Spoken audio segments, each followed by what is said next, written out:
ভালো করে শোনেন, রাসূলুল্লাহ বলেছেন মেয়েদেরকে গালি দিও না।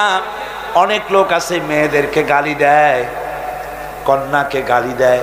হুজুর বলেছেন মেয়েদের গালি দিও না, কারণ আমি মুহাম্মদ সাল্লাল্লাহু আলাইহি ওয়াসাল্লাম মেয়েদের পিতা, আমি মেয়েদের পিতা। সুবহানাল্লাহ, সুবহানাল্লাহ। ভাইরা, হুজুরের বেঁচে ছিল কারা, ছেলেরা না মেয়েরা? কোন আপনারা কারা বেঁচে ছিল? সব ছেলেরা মারা গেছিলেন, ঠিক না? একটা হাদিস আপনি আমাকে দেখাতে পারবেন না, এমন একটা হাদিস নাই ছেলেরা মরে যাওয়ার পর হুজুর দুঃখ করে একদিন মুনাজাত করেছেন, আল্লাহ সব ছেলেগুলো নিয়ে গেলা, আমার একটা ছেলে দাও। একটা হাদিস নাই, একদিনের জন্য রাসূলুল্লাহ দোয়া করেন নাই। মেয়েতেই সন্তুষ্ট ছিল।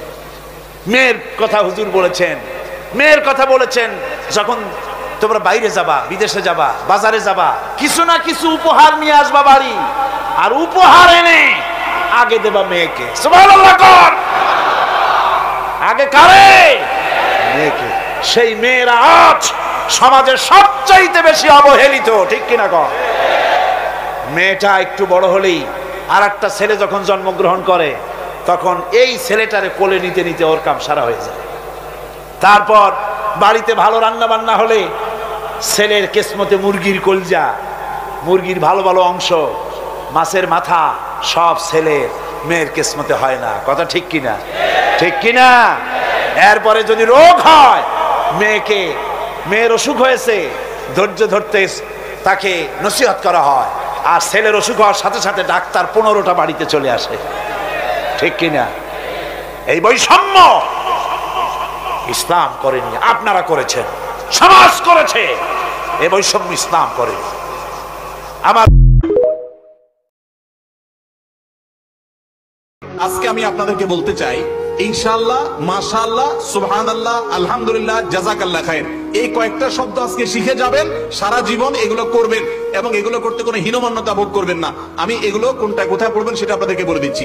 ভবিষ্যতে যত কাজ করবেন, একটা দোস্তকে বলতেছেন, দোস্ত আমি আসতেছি, অথবা এই কাজটা আমি করব, ভবিষ্যতে যাই করবেন সবগুলোতে বলবেন ইনশাআল্লাহ, মানে আল্লাহ যদি চান তাহলে আমি করব।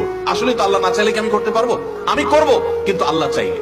এই জন্য ভবিষ্যতে যত কিছু করবেন সবগুলোতে সাথে বলবেন ইনশাআল্লাহ। মনে থাকবে তো? আমরা অনেকে জানি না কোথায় ইনশাআল্লাহ কোথায় মাশাআল্লাহ বলা লাগে। এই জন্য ছোট ছোট বাচ্চাদেরকেও শিখিয়ে দিবেন। এই মুসলিম বিদ্বেষী এই কুলাঙ্গারের প্রতিবাদের অংশ হিসেবে এখন থেকে এই শব্দগুলো আমরা আরো বেশি বেশি করে চর্চা করব, বলবো। এই উসিলায় আজকে আমরা এগুলো ভালো করে শিখি এবং অন্যদেরকে শেখাবো। ভবিষ্যতে যত কাজ করব কি বলবো? ইনশাআল্লাহ। মনে থাকবে তো? আমরা এখন থেকে ভবিষ্যতে যত কথা বলবো সব কথার সাথে ইনশাআল্লাহ বলবো, ইনশাআল্লাহ। তাহলে মনে থাকবে, ভবিষ্যতের জন্য কোনো কিছু বলতে হলে কি বলবো? আর আল্লাহর কোন নিয়ামত পাওয়ার পর, কোন সুসংবাদ পাওয়ার পর, কোন ভালো লাগা কাজ করার পর আল্লাহর প্রশংসা জ্ঞাপন করে বলবো আলহামদুলিল্লাহ। কেউ জিজ্ঞাসা করেছে খানা খেয়েছো?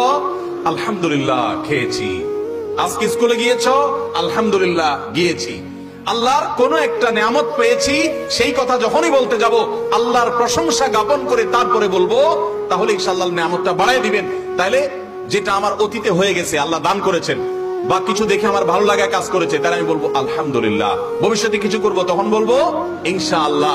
আর কোনো কিছু দেখে আশ্চর্য হয়েছি, সাহস দিতে চাই, কাউকে উৎসাহ দিতে চাই, অনুপ্রেরণা দিতে চাই, তাহলে বলবো মাশাআল্লাহ। মাশাআল্লাহ মানে আল্লাহ যা চেয়েছেন তাই। একটা সুন্দর আপনার ক্ষেত দেখেছেন, মাশাআল্লাহ কত সুন্দর ক্ষেত। একজন সুন্দর রিসাইটিং দেখে শুনেছেন, মাশাআল্লাহ কত সুন্দর তেলাওয়াত। একজন সুন্দর রাইটিং দেখেছেন, কারোর সুন্দর হাতের লেখা দেখেছেন, মাশাআল্লাহ কি সুন্দর রাইটিং, হাতের লেখা। তাহলে কোন কিছু দেখে যখন অভিভূত হবেন তখন বলবেন মাশাআল্লাহ। কোন নিয়ামত পেয়েছেন সেই সংবাদ দিবেন, বা অতীতে কিছু করেছেন সেটা বলেছেন, বলবেন আলহামদুলিল্লাহ যদি সেটা ভালো কাজ হয়। আর ভবিষ্যতে কিছু করবেন বলবেন ইনশাআল্লাহ। আর আশ্চর্য হয়ে কোন কিছু দেখে যে আশ্চর্য হয়ে আল্লাহর পবিত্রতা জ্ঞাপন করতে চান, তাহলে বলবেন সুবহানাল্লাহ। উপরে ওঠার সময় বলবেন আল্লাহু আকবার। সিঁড়িতে যখন উপরে উঠবেন, নিচে যখন নামবেন তখন পড়বেন সুবহানাল্লাহ। এগুলো সুন্নাত। তাহলে আবার বলেন, ভবিষ্যতে কিছু বললে বলবেন ইনশাআল্লাহ। অতীতে কোনো ভালো কিছু করতে পেরেছেন সেটা বলতে গিয়ে বলবেন আলহামদুলিল্লাহ। আর কোনো ভালো কিছু দেখে অভিভূত হয়েছেন তাহলে বলবেন মাশাআল্লাহ। এবং কোনো কিছু দেখে আশ্চর্য হয়ে আল্লাহর পবিত্রতা জ্ঞাপন করছেন বলবেন সুবহানাল্লাহ। উপরে ওঠার সময় পড়বেন আল্লাহু আকবার, নিচে নামার সময় বলবেন সুবহানাল্লাহ। এই আজকে আমি আপনাদেরকে বলতে চাই ইনশাআল্লাহ